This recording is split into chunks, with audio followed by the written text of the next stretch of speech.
Hello everyone, today we'll study 6th chapter of class 11th history और chapter का name है displacing indigenous people. हम सबसे पहले सोर्सेज देखेंगे कि हमें इंफॉर्मेशन कहाँ से मिली। यहाँ पे ओरल हिस्ट्री ऑफ नेटिव्स। अब जो नेटिव्स थे इनकी ओरल हिस्ट्री से हमें पता चलता है और हिस्टोरिकल एंड फिक्शन वर्क जो कि नेटिव्स द्वारा लिखा गया था इससे हमें कुछ इन्फॉर्मेशन मिलती है और गैलरीज म्यूजियम्स इनसे पता चलता है जिसमें नेटिव आर्ट रखी गई है। Why weren't we told by Henry Reynolds. अब हेनरी रेनॉल्ड्स ने एक अपनी बुक लिखी है why weren't we told by. अब इसकी हेल्प से हमें कुछ इन्फॉर्मेशन मिलती है अबाउट नेटिव पीपल। अब यहाँ पर टॉपिक है इम्पीरियल यूरोपियन इम्पीरियलिज्म। इसके अंदर कुछ पॉइंट्स हैं, अब हम वो रीड करेंगे। American empires of Spain and Portugal did not expand after the 17th century। यानी कि अब जो अमेरिकन एम्पायर थे स्पेन एंड पुर्तगाल के, उन्होंने 17th सेंचुरी के बाद कोई एक्सपेंशन नहीं करी। Replaced by France, Poland and Britain, extending trading activities and established colonies in America, Africa and Asia. अब क्या होता है, स्पेन एंड पुर्तगाल ने कोई फर्दर एक्सपेंशन नहीं करी और जो फ्रांस, होलैंड एंड ब्रिटेन है, अब इन्होंने अपनी ट्रेडिंग एक्टिविटीज़ को इंक्रीज कर दिया। इंक्रीज करने के साथ इन्होंने अपनी कॉलोनीज इस्टेब्लिश कर दी in America, Africa and Asia. जैसे हमारा इंडिया जो कि एशिया कॉन्टिनेंट का कंट्री है, ये भी ब्रिटिशर्स द्वारा कॉलोनी बनाया गया था। Ireland was also colony of England. अब जो इंग्लैंड था उसने आयरलैंड को भी अपनी कॉलोनी बना लिया था। Prospect of profit drove people to establish colony. अब कॉलोनी बनाई क्यों गई थी? प्रॉफिट कमाने के लिए। ड्यू टू प्रॉफिट अब पीपल ने क्या किया, कॉलोनी इस्टेब्लिश करना स्टार्ट कर दिया जिससे उनको मोर रिसोर्सेज, मोर प्रॉफिट मिल सके। Nature of the control of colony was varied. अब कॉलोनीज तो हर जगह बनी पर उनका जो कॉलोनी बनाने का जो कंट्रोल था या नेचर वगैरह वो थोड़ा वेरी करता है according to places. Trading company become political power. जैसे हमारे यहाँ पे ईस्ट इंडिया कंपनी आई थी तो वो भी आई थी ट्रेडिंग कंपनी की तरह थी, बट उसने अपना पॉलिटिकल पावर इस्टेब्लिश कर लिया। अगर हम ये जो हिस्ट्री को अपने इंडिया से रिलेट करके पढ़ेंगे तो हमारे लिए ये मोर इजी होगा इसको समझना। तो ट्रेडिंग कंपनी पॉलिटिकल पावर बन जाती है इन साउथ एशिया। अब ये रूलर को डिफीट कर देती है, यानी राजाओं को वहाँ पे हरा देती है और एडमिनिस्ट्रेटिव सिस्टम को डिटेन कर देती हैं। वो जो कंपनीज वहाँ पर ट्रेड के लिए आई थी बट अपना पॉलिटिकल पावर इस्टेब्लिश कर लिया था, उन्होंने टैक्स कलेक्ट करना स्टार्ट कर दिया। अब वो टैक्स से वो क्या कर रहे थे, वो रेलवे बना रहे थे। अब रेलवे बनाने का क्या मतलब, वो वहाँ पे ट्रेड इजी करना चाह रहे थे। अब ट्रेड तो वो कर ही रहे थे, वो तो चाहते थे कि उनका जो कंट्री है वो अपनी कंट्री में मोर एंड मोर रिसोर्सेज लेकर जाएं, तो उन्होंने अपने रेलवेज वहाँ पे सेटअप कर दिए। अब इससे ट्रेड ईजी हो जाता है। वो वहाँ पे माइंस एक्सकवेट करना उन्होंने स्टार्ट कर दिया था और बिग प्लांटेशन बनाने उन्होंने वहाँ पे शुरू कर दिए थे।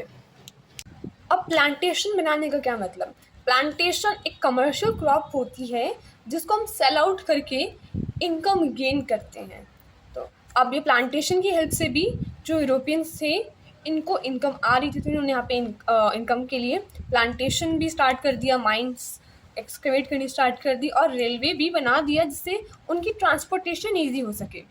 अब अफ्रीका को डिवाइड कर दिया गया एस कॉलोनीज अमंग यूरोपियन। जैसे कि यूरोपियन के कुछ अलग अलग कंट्रीज ने कह दिया कि अफ्रीका का ये पार्ट हमारी कॉलोनी है, ये पार्ट हमारा कॉलोनी है।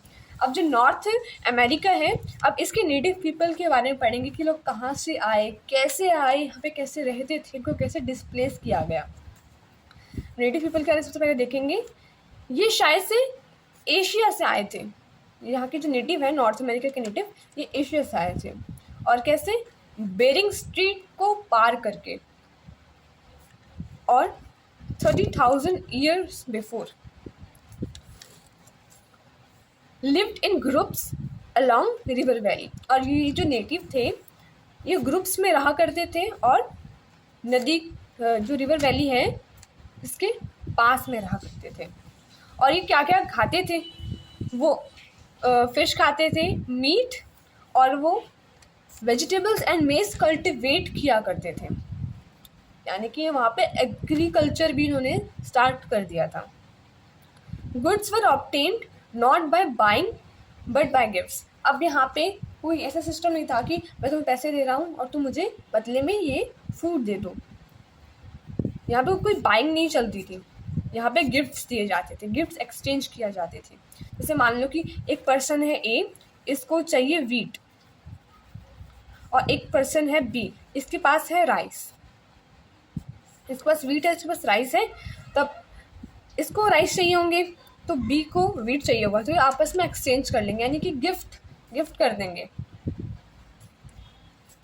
ऐसा नहीं कि यहाँ पे इसको वीट चाहिए तो ये पैसे दे देगा इसको, ऐसे कोई सिस्टम नहीं था वहाँ पे। Numerous language were spoken but not written. अब वहाँ पे लैंग्वेज सिर्फ बोली जाती थी, बहुत सारी लैंग्वेजें बोली जाती थी, बट कोई भी लैंग्वेज लिखी नहीं जाती थी। वहाँ पे स्किल्ड क्राफ्ट्स पीपल थे और वो बहुत ब्यूटीफुल टेक्सटाइल्स बनाया करते थे। और वो जो लोग हैं वो यूरोपियंस के लिए फ्रेंडली थे और यूरोपियंस को वेलकम किया था उन्होंने, जो नेटिव अमेरिकन्स थे।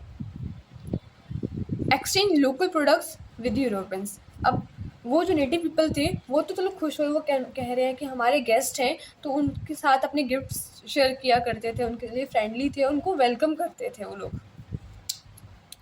अब जो नेटिव लोग थे वो अल्कोहल एंड टबैको एडिक्टेड थे, तो जो यूरोपियंस थे उन्होंने डिक्टेट कर दिया the term of trade to them. अब हम कुछ डिफरेंट टर्मिनोलॉजीज पढ़ेंगे अबाउट नेटिव पीपल। सबसे पहला है एबऑर्निक, मतलब native people of Australia. American Indian, native people of North and South America. Native Americans, indigenous people of America. Red Indian, brown complexed people whose land Columbus mistook for India। अब हम कुछ difference पढ़ेंगे between native American and Europeans. अब ये जो दो categories थी इनके बीच में क्या क्या डिफरेंसेस थे। जो नेटिव अमेरिकन थे वो अनसिविलाइज थे, नोबल स्लेव्स। अब जो यूरोपियंस थे वो सिविलाइज थे, अपने आप को सिविलाइज्ड कहा करते थे। अब ये जो डिफरेंसेस है ना, ये तो वैसे ज़्यादातर यूरोपियंस के अकॉर्डिंग्स किए गए हैं कि यूरोपियंस थे वो अपने आप को सिविलाइज मानते थे कि हम हर चीज़ में आगे हैं, सभ्य हैं, बट जो नेटिव अमेरिकन्स हैं वो अनसिविलाइज्ड कहा जाते थे। अब क्योंकि इतने ट्रेड वेड नहीं करते थे, इतने ज़्यादा इनके पास नॉलेज भी नहीं थी, तो ये जो भी टेक्नोलॉजी है उन्होंने यूरोपियंस अपनी टेक्नोलॉजी गेन करी थी। The goods they exchange with Europeans when gift. अब यानी कि ये जो भी अपना ट्रेड वेड किया करते थे इसको ट्रेड नहीं कहते थे, वो कहते हैं हम गिफ्ट एक्सचेंज कर रहे हैं आपस में। Gifts were commodities which they would sell for a profit. अब यूरोपियंस के लिए गिफ्ट क्या थे, अब वो जो गिफ्ट नेटिव अमेरिकन जो यूरोपियंस को दे रहे थे, अब वो कमोडिटीज वो लोग प्रॉफिट के लिए सेल कर दे रहे थे। अब नेटिव अमेरिकन्स को मार्केट के बारे में कोई अवेयरनेस नहीं थी, बट जो यूरोपियंस थे वो मार्केट की वैल्यू को समझते थे और उनको मार्केट के बारे में सब कुछ पता भी था। अब जो नेटिव अमेरिकन्स थे वो हैप्पी नहीं थे with the greed of Europeans. अभी वो तो चाहते हैं हम जैसे भी रह रहे हैं खुश रहने चाहिए, हमें कोई भी ग्रीड नहीं है कि हमारे पास ज़्यादा से ज़्यादा चीज़ आए। अब जो यूरोपियंस थे other side slaughtered hundreds of beavers to get furs and the prime motive was to maximize profit। यानी कि जो यूरोपियंस थे वो तो हमेशा की तरह अपना प्रॉफिट गेन करना चाहते थे, वो चाहते थे कि हमें ज़्यादा से ज़्यादा प्रॉफिट गेन हो जाए। उन लोग कितने ज़्यादा हंट करते थे कि उनको फर्स मिल जाए, कभी कुछ मिल जाए जो वो जाके आराम से सेल कर सके, उनको अच्छी खासा अमाउंट मिल जाए। अब जो नेक्स्ट डिफरेंस है इनके बीच में, जो नेटिव अमेरिकन थे वो एनिमल से डरते थे और जो यूरोपियंस थे वो एनिमल्स को किल करते थे कि इनके फार्म में आके इनके फार्म खराब ना कर दें। अपने फार्म को प्रोटेक्ट करने के लिए वो वाइल्ड एनिमल्स को किल कर दिया करते थे। अब जो लास्ट डिफरेंस है between native Americans and Europeans वो ये है कि जो नेटिव अमेरिकन्स थे वो identified forest traces invisible to the Europeans, but जो यूरोपियंस थे वो ये इमेजिन करते थे कि फॉरेस्ट को हम कन्वर्ट कर सकते हैं इनटू ग्रीन कॉर्नफील्ड्स। अब वो तो अपना हर जगह प्रॉफिट ही देखते हैं। अब नेक्स्ट टॉपिक है गोल्ड रश। अब गोल्ड रश की मदद से ही इंडस्ट्रीज इमर्ज होती हैं वहाँ पर। Traces of gold led to gold rush in 1840s in California. अब एक र्यूमर फैलती है, एक अफवाह फैलती है कि जो कैलिफोर्निया है यहाँ पे गोल्ड के ट्रेसेस मिले हैं, तो बहुत सारे अमाउंट में जो लोग हैं वो कैलिफोर्निया आ जाते हैं। अब लोग बहुत ज़्यादा आ जाते हैं, वो सोचते हैं हम ट्रेड करेंगे, तो वहाँ पे रेलवे लाइंस और बिल्डिंग्स बननी स्टार्ट हो जाती हैं। इंडस्ट्रीज डेवलप हो जाती हैं। अब इंडस्ट्रीज वहाँ पे डेवलप कैसे होती हैं? रेलवे लाइन बन रही है तो रेलवे की इक्विपमेंट्स कौन सप्लाई करेगा? तो इंडस्ट्रीज वहाँ पे सेटअप हो गई। To make large scale farming possible machinery produce. अब वहाँ पे खेती बाड़ी भी हो रही है। अब फार्मिंग को पॉसिबल करने के लिए लार्ज स्केल पे तो मशीनरी का प्रोडक्शन तो चाहिए होगा। अब employment generation led to growth of towns and factories. अब लोग आ गए हैं वहाँ पे, अब उनको एम्प्लॉयमेंट चाहिए, इंडस्ट्रीज हो रही हैं तो लोगों को एम्प्लॉयमेंट मिलेगी। एम्प्लॉयमेंट मिल रही है तो लोग आके वहाँ बसेंगे, वहाँ टाउन्स एंड फैक्ट्रीज इमर्ज होंगी और ग्रो करेंगी। Within 30 years, in 1890, USA was the leading industrial power. अब USA एक सुपर पावर कैसे इमर्ज होता है, इस जो थ्योरी का पूरा जो श्रेय जाता है वह है गोल्ड रश को। अब गोल्ड रश अगर ना होता तो यहाँ पे इतनी ज़्यादा डेवलपमेंट नहीं हो पाती। तो ये जो डेवलपमेंट हुई है वो 30 ईयर्स के बीच में ही हो गई और USA एक इंडस्ट्रियल पावर बन गया।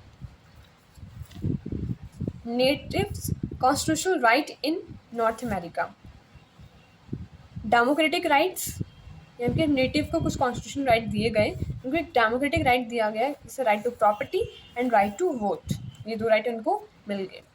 एबोरिजिनल एंड ट्रीटी राइट्स, यानी कि राइट टू बाय लैंड और take loan. Declaration of Indian right 1954, Indian reorganisation act of 1935। अब ये कुछ जो राइट्स हैं ये नॉर्थ अमेरिकन्स को दिए गए बाय यूरोपियंस कि हाँ भाई तुम्हें भी राइट टू प्रॉपर्टी है, राइट टू वोट है और तुम भी लोन ले सकते हो और लैंड परचेज कर सकते हो। बट पहले क्या होता था कि जो हमारे सिर्फ यूरोपियंस थे जो वहाँ पे सेटल हो रखे थे उन्हीं के पास राइट था कि वो वहाँ पे जाके लैंड परचेज कर सकते हैं। बट अब जो वहाँ के नेटिव लोग हैं ना उनको भी राइट दे दिया गया कि हाँ तुम लोग भी लैंड परचेज कर सकते हो and you can even take loan. Now we are covering our last topic of this chapter, Australia. Natives को एबोरिजिनीज कहा जाता था जो कि इस कॉन्टिनेंट पे 40,000 ईयर्स पहले आए थे। ये न्यू गिनिया लैंड से आए थे, लैंड ब्रिज के द्वारा ये यहाँ पे ऑस्ट्रेलिया में आए थे। जैसे हमारा जो नेटिव लोग थे नॉर्थ अमेरिका के वो बेरिंग स्ट्रीट पार करके आए थे। यहाँ पे जो लोग हैं न्यू गिनिया से यहाँ पे ऑस्ट्रेलिया में आए थे। Torres strait island, large group of indigenous people living in north, यानी कि अब जो ज़्यादा लोग हैं वो टॉरेस स्ट्रेट आइलैंड में रहते थे। इंडिजिनियस पीपल की बात हो रही है यहाँ पे। Early settlers were convicted deported from England on condition not to return again. अब यहाँ पे क्या होता था, जो यूरोपियंस थे वो लोगों को सज़ा देते थे कि तुम्हें देश से निकाला जा रहा है और तुम्हें ऑस्ट्रेलिया में रहना पड़ेगा और तुम कभी वापस नहीं आओगे, क्योंकि ऑस्ट्रेलिया में रहना बहुत मुश्किल था क्योंकि वहाँ हर जगह सैंड थी और लिविंग कंडीशंस मैटर नहीं थी क्योंकि वहाँ पे कुछ था ही नहीं। Ejected natives from land and took over cultivation without remorse. Natives were employed in farms. अब क्या हो रहा है, जैसे जैसे यूरोपियंस जहाँ जहाँ जा रहे हैं वहाँ वहाँ अपना कब्जा कर ले रहे हैं। अब नेटिव्स को अपने स्लेव्स बना ले रहे हैं, या फिर अब वो नेटिव्स को एम्प्लॉयमेंट दे रहे हैं कि हाँ तुम हमारे यहाँ पे काम करो। तो ऐसे ही अब नेटिव्स को एम्प्लॉय बना लिया गया इन फार्म्स। अब वहाँ पे कल्टीवेशन भी तो स्टार्ट हो गया, हमने पहले पॉइंट में पढ़ा कि वहाँ कल्टीवेशन स्टार्ट हो गया। चाइनीज इमिग्रेंट्स जब वहाँ पे आते हैं तो वहाँ पे चीप लेबर फाइंड करते हैं, क्योंकि जो चाइनीज इमिग्रेंट वहाँ जब आते हैं तो वो चीप लेबर प्रोवाइड करना स्टार्ट कर देते हैं। ऑस्ट्रेलियाज नॉन वाइट पॉलिसी, ये वहाँ की एक पॉलिसी थी। द ग्रेट ऑस्ट्रेलियन साइलेंस, अब ये है the silence of historians about the एबोरिजिनीज, यानी कि ये ऐसा था कि यहाँ पे मास जेनोसाइड हुआ होगा, जिसकी वजह से यहाँ पे टर्मिनोलॉजी दे रखी है द ग्रेट ऑस्ट्रेलियन साइलेंस, यानी कि जो एबोरिजिनीज थे, ये जो वहाँ के नेटिव थे, उनको ज़्यादा मात्रा में उनको मारा गया था। Multiculturism and official in Australia from 1974 and equal respect to all culture. अब ये जो ऑस्ट्रेलिया है इसको मल्टी कल्चरिज्म घोषित कर दिया गया ऑफिशियली कि यहाँ पे हर कल्चर की रिस्पेक्ट की जाएगी। वाइट ऑस्ट्रेलियन पॉलिसी एंड्स, अब क्या था कि हमने यहाँ पे पढ़ा था कि नॉन वाइट पॉलिसी थी कि अब ये जो जगह है यहाँ पर नॉन वाइट्स नहीं जा सकते हैं। तो ये जो वाइट के लिए अलग से प्रिविलेज वाली पॉलिसी बनाई गई थी, इसको 1974 में एंड कर दिया गया और एशियन इमिग्रेंट्स को अलाउ कर दिया गया। टेरा न्यूलिस, इसका मतलब है लैंड ऑफ ऑस्ट्रेलिया। उसका अगर लिटरल मतलब देखें ना, बिलोंगिंग टू नोबडी, यानी कि जो ऑस्ट्रेलिया है ये किसी को बिलोंग नहीं करता है। और national sorry day was apology for the children lost from the 1820s to the 1970s। अभी नेशनल सॉरी डे क्यों मनाया जाता है? ये तो स्पेशल स्टूडेंट्स कह रही हूँ, चिल्ड्रंस के लिए मनाया जाता है। अब जो चिल्ड्रंस खो गए थे ना, अब क्या हो रहा था कि वहाँ पे पॉलिसी आई थी ना, वाइट पॉलिसी या नॉन वाइट पॉलिसी, अब उसके अंडर बहुत सारे बच्चे लॉस्ट हो गए थे। अब उसके लिए नेशनल सॉरी डे अब मनाया जाता है हर साल। अब इसी के साथ हमारे चैप्टर है वो ख़त्म होता है। Thank you.